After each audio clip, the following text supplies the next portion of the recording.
Welcome back to Jersey Matters. We have a national champion in our midst. 11-year-old Liam Zeh from Milltown won first place in a national competition. It's the American National Kids International Brazilian Jiu-Jitsu Federation.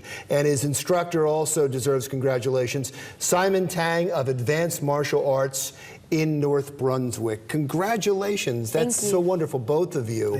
Thank you. You don't look like a jiu-jitsu kid. Yeah, well, I'm called the unassuming one because people just look at me like a nerd because I go to school in like black rimmed glasses and I have my hair slicked back and it's like a comb over, so kids just look at me and they're just like, oh, he's just a kid who plays with books.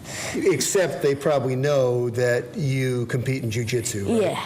And they don't mess with you. No. Explain this to me. He really doesn't look like a jiu-jitsu champion. He is unassuming. Does something happen? Does a beast come out in him when he competes? When he competes, he's just a different human being. He's like a little, like, Tasmanian devil.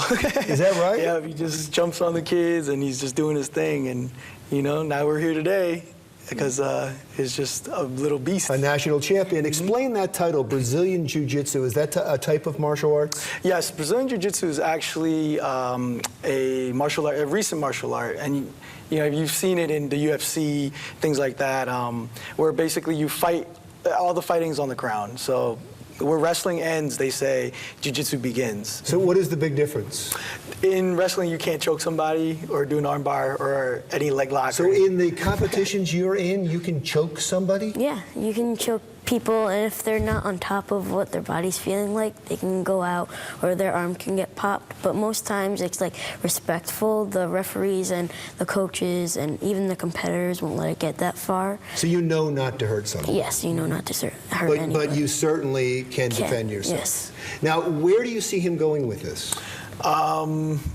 We'll see. I mean, the hope is that he continues to keep competing, and as an adult, he'll continue to get those recognitions of winning big titles, and that'll just open doors for bigger and, you know, more exciting things in the future. So you went out to Las Vegas? Yeah. How long ago? That was, it was exactly July 8th, so about like a month ago. And even though it's a national championship, there's people from around the world that compete. It's just if you win it, you get the title of like the U.S. American National Champion. But like there's another one that I'm planning on going to in February. It's around my birthday, the World Championship. So if you win the American National Championship, you win U.S. There's a Brazilian one, and then there's a British Nationals. You against the Tasmanian Devil, even though he's only 11 years old. Can he do pretty well against you? Yes, he does. I'm one of his training partners, so when he's getting ready for a tournament, they throw me in the middle with him, and I can't use all my strength because that's, it's a grown man versus a child. But in terms of technique, this guy can hang. So. He's incredible. And you could probably take me. Yeah. Without hesitation. Didn't even think about it. Absolutely, I could take. No, I believe you could too. Thank you. Congratulations. Thanks. It was so great that you were in here. I'm sure we're going to hear a lot from you. Thank you very much. Thank you very much. I appreciate you coming in. Liam Zeh, first place winner. Here we go again.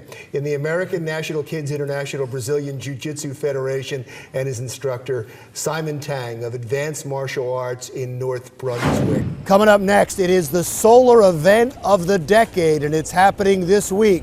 What are the best places to watch the solar eclipse? Dawn tells us next.